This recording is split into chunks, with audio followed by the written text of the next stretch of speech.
We begin like Portlandia. Remember the 90s? Remember when magic was quirky and safe because maybe it didn't really work, maybe it was all just psychology.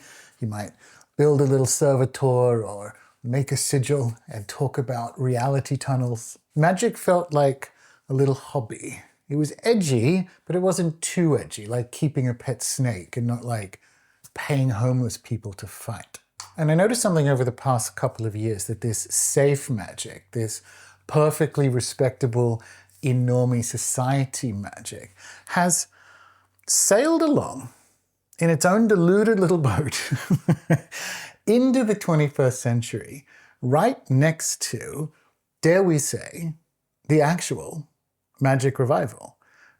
And it appears to be completely unaware that it's done so. And I realized this with the publication of Alan Moore's Moon and Serpent bumper book of magic, which I reviewed last year in Peru, and I will link that one up down below. And I saw this last year with Alan Moore's Moon and Serpent bumper book of magic, which I actually reviewed in Peru, and I will link that one up below. And it's not just out there in publishing, it's here on YouTube with some of the, well, I was going to say magic accounts, but I guess they're more magic commentary accounts because they don't do any actual magic.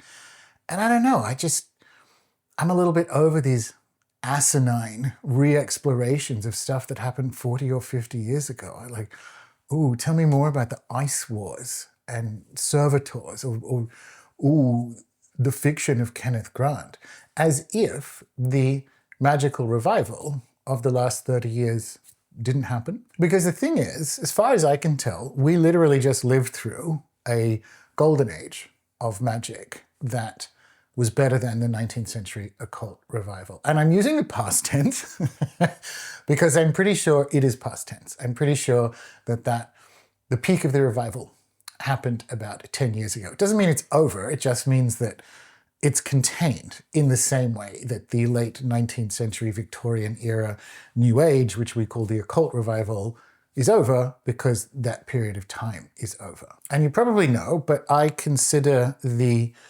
inception of the most recent magical revival to be Project Hindsight in the mid-90s, where astrologers, contemporary astrologers, discovered and translated some of the core Hellenistic astrological texts. And then in the noughties, that moved into what we know as the Grimoire revival. And so we have the works of Stephen Skinner and David Rankin and Jake Stratton Kent, Scarlet Imprint, Hadean Press, and so on. And that moved into the, let's call it the animist comparative mythology phase, the capacity to look horizontally at more intact magical traditions around the world, in particular the Afro-Caribbean ones, and to co-learn, to engage in ways that in the main, you know, these things are always fraught, but in the main were non-extractive. That arc is better than what happened at the end of the late 19th century, and is certainly better than the 70s to mid-90s asinine claptrap that has well and truly exceeded, as far as I can tell, its use-by date. So to talk about 8 circuits of the brain and reality tunnels, when for the first time in history, well, since Alexandria, we've had in the common tongue, right? So like in vernacular English or whatever language, access to texts that have never been available before, ever, at a vernacular level, and what practitioners in that moment did with them. That's better. And that happened alongside a nascent and sometimes of middling effort, but often not, serious academic interest in the texts as they were coming to light. So it's just so strange to me that you can look and see this deluded little boat of this safe normie magic sailing along beside actual magic. And it's not even like I'm particularly mad about the persistence of some of the things from that era, let's call it the mid to late 20th century. I, in fact, like a bunch of them. What I've noticed, however, particularly amongst, I guess, commentators that are magic adjacent, is when you look at the material that could have survived versus the material that people are still inexplicably persisting with, it's like we've opened the candy bar, thrown the candy away, and we're eating the wrapper. So what I want to look at in this video, and it's actually going to be the beginning of a series of videos, is what has persisted that maybe shouldn't have, and what should persist that maybe needs to be looked at again or revitalized or brought into the new ecumen that includes the practices that the most recent magical revival, Project Hindsight through the grimoires to the animist moment, have brought to the fore, which is to do with authentic spirit work and ancestor work and authentic means of timing and all those other practical things that we find when we look horizontally that are absent. Absent from the servitor, 8 circuits of the brain, reality tunnel, 23 era of the late 20th century. Because there's some cool stuff in there that I actually think has a more natural home here in or on the other side of the most recent magical revival. So, what is modernity? Well, it's actually a slippery thing to define. On a podcast about a year or so ago, I said that capitalism, another concept with a slippery definition, as far as I can tell, is whatever the academic in question doing the defining doesn't like about the modern world. So it's typically shopping or extractive mineral practices in the developing world, which, by the way, long predate capitalism, which isn't to say they're good or that they're exclusively in or out of capitalism. But you see how it starts to get slippery there. Like, if you ask people who are generally pro-capitalist, economically speaking, so I used Deirdre McCloskey's definitions in the Chaos Protocols, that capitalism is like it's the accumulation of things that confer status and the capacity to put those assets at risk to develop something else. So it's an attitude to the future. All right. Possibly a little bit too high level for what we want to talk about, because modernity, I would say, is a little bit more precise. However, you can make the case that modernity starts with the mercantile expansion out of Europe with the East India Company and so on. You can make that case. It's a very good case to make. Like, it's somewhere in there with the Enlightenment and the Enlightenment's marriage to power as it's expressed in monetary economies, right? But we kind of know that modernity is a little bit more Jetsons. So that it's the belief, the very boomer belief, right? Because they were marinated in it. The idea, that better living through chemistry idea, that the future will be better than the present through increasing technological and materialist scientific innovations and gadgets. So modernity, in my head, when the word comes up, I picture those 1950s magazine advertisements of a housewife with a brand new, dishwasher or vacuum, right? A vacuum. Vacuum the whole house before your husband gets home, Modernity is that promise. So when I think about hospicing modernity's magic, I mean the magic that had to live alongside a reality where it's not only completely fake, but redundant, but superseded, Think about Arthur C. Clarke. Any sufficiently advanced form of technology is indistinguishable from magic. And you can be like, you can write Gothic novels about how that's wrong, because obviously it is. But the magic of modernity is the magic that had to live a harmless life as a hobby that got to exist inside capitalism, like train spotting or jigsaw puzzles. Like, oh, this is this cute thing you do that is pointless because it's all been solved, right? And my first thought was going to be that I'll call this hospicing the 20th century's magic. And to some extent it is, but we have to time shift the 20th century into the middle, because the first half of the 20th century was hella magical. That we had magical orders, we had spiritualism, we had literal secret societies starting world wars in Europe. So it's not that. When you think about the magic of modernity, or that goes alongside modernity, it has more of that gleaming nuclear age Jetsons chrome feel. So really, I mean, I've seen some people say that there's a long 19th century that begins in the early 1800s and finishes with the bomb at the end of World War II. Very good case to be made there. We might say that we're reaching the end of the long 20th century or 21st or American century, but it's like the mid 20th century to its current unraveling is the period that we're talking about here.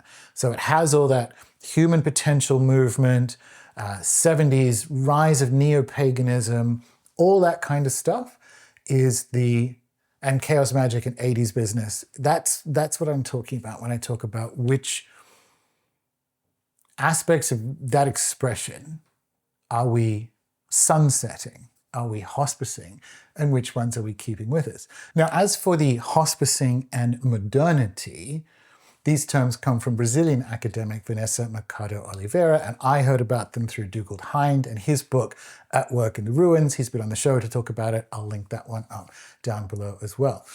And what Vanessa Oliveira noticed is that hospicing is the right position to take with regards to the end of this American century moment that I'm talking about, this modernity.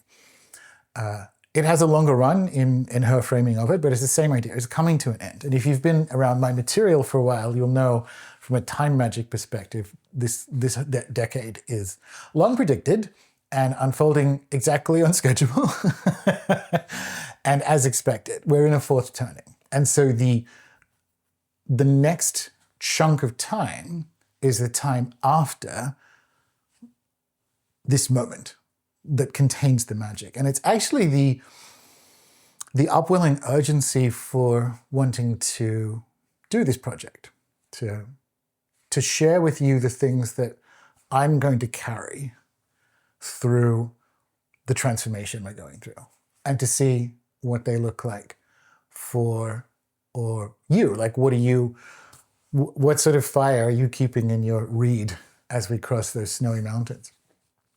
And in Dr. Oliveira's case, looking at modernity and realizing, oh, it's going away, and that doesn't need to be fixed, right? You're just presencing its ending. And that's my thing about, and I've been trying to, and people are finally getting it now, but I've been trying to say, like, nothing is going wrong. The masked fascist gangs and the repeated neocon attempts to start World War III, the biopolitical terror-induced digital control grid.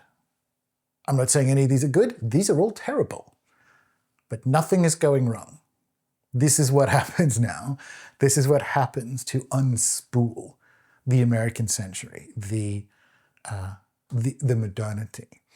And so if you think wondering about servitors and reality tunnels and 23 synchronicities is out of step now, just wait fucking longer.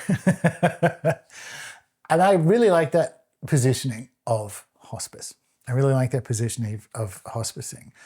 To say that something is, to present something that's ending is to bear witness to it having actually happened. So we don't dismiss the things like, I have affection for Timothy Leary and his wrong brain circuit model. Obviously, I have affection for it. Like, these people are heroes, right? But it's a different moment. And part of time magic is to be in time, at least while you're in bodies. This is like a shamanic thing. You work outside of time. You incarnate into the time stream.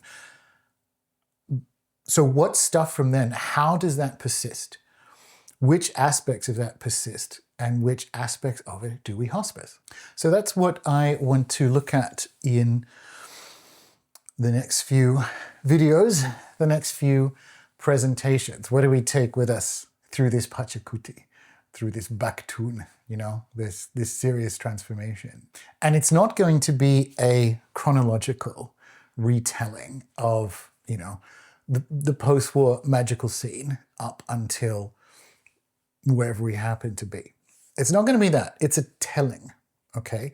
So I rely on the notion that I get from Ursula Le Guin, like all my good stuff.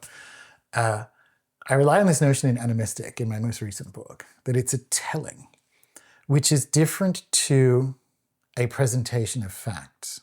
Just the facts, ma'am, relying on a history that is somehow more accurate by lining facts up, relies on a modernity-based belief that, like the better living through chemistry, better history can be extracted, like the active chemical ingredients from a plant that you then weaponize into an allopathic medication. The idea that facts can be pulled into a vacuum, into a contextless sphere, and that's somehow more accurate. Plot twist, of course, the contextless sphere is that materialist, naturalist modernity. So something Bayo Komalafe talks about is that history isn't accountability to the facts, because history is already an occlusion of excess. So it's already taking out all the things that aren't allowed to be real, you know. I think about this from an esoteric body perspective. Like it's, history is solely the mental body, yeah? But you are three, physical body, emotional body, mental body. To say just the facts, ma'am, is either to, and in history's case, mental body, relying on stuff of the physical body. It has occluded the level of reality that corresponds to an emotional body. Bayo Komalafe says facts need dwelling places. They need somewhere in which to operate, because if you've just pulled them out into what you perceive to be a vacuum, you've essentially abducted them, and yet you have them living in some matrix-style pod, which is the worldview of modernity, which is going away. So over the next few episodes, we're going to look at Jung and the magic that exists alongside that most psychological of half centuries, the second half of the 20th century. And yes, I'm aware that psychotherapy began in the first half of the 20th century, but it normalized and crept into every part of education and the workplace and so on in the second half, right? So we're going to look at that. We're going to look at psychedelics and their impact on magic in the second half of the 20th century, most especially mushrooms and you know who. And we're going to look at UFOs, ufology, channeling cults, and the cross-pollination between them and contemporary magic, contemporary to the time. And we're going to look at Orientalism. So the I Ching, speaking of Jung, transcendental meditation, all that kind of stuff. We're going to look at which things, talk about, even as I say that, I'm like, oh yeah, a lot of celebrities did go to ashrams and people did wear a lot of bindis. You know, when you look at it, you go, how much of that gets to exist on the other side of this fourth turning? You see where I'm going with this project. And we're going to look at explicitly fake magic, which is very much a late second half of the 20th century thing. So if you think of the Church of Satan, or if you think of the Simonomicon, like explicitly fake magic.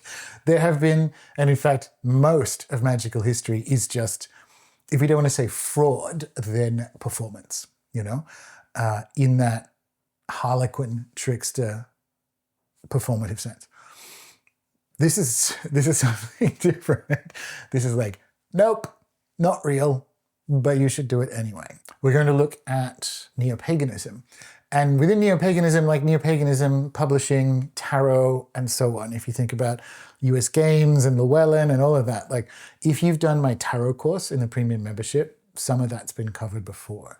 But that's one of the key cornerstones obviously, of magic in the second half of the 20th century. And it's also, I would say, the one that has, we've hospiced with the most grace, in the sense that no one, in the time I've been doing this, in the time I've been doing Rune Soup, it might have been the default position of people, 60% of people when I started. Now it's like 15%, because it just doesn't match now. And it doesn't mean that people aren't encountering the sacred in nature. It just means there's less and it harm none, which is good. Because even as you say that, once again, you're like, oh yeah, shit, the second half of the 20th century was a moment. And when I think about it, there is stuff that should continue and stuff that very much shouldn't. And finally, last but not least, of course, chaos magic. And into that bracket, we have obviously Robert Anton Wilson and all of that. The multivalence or multi-worldview that ran alongside what was happening in, dare we say, esoteric physics and mathematics at the time.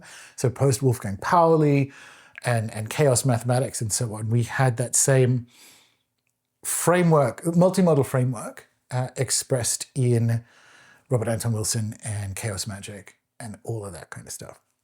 So those are the areas when it comes to hospicing modernity's magic that I would like to explore in the coming videos. And all of this is going to be released here publicly on YouTube and on my podcast and Substack and all of those places.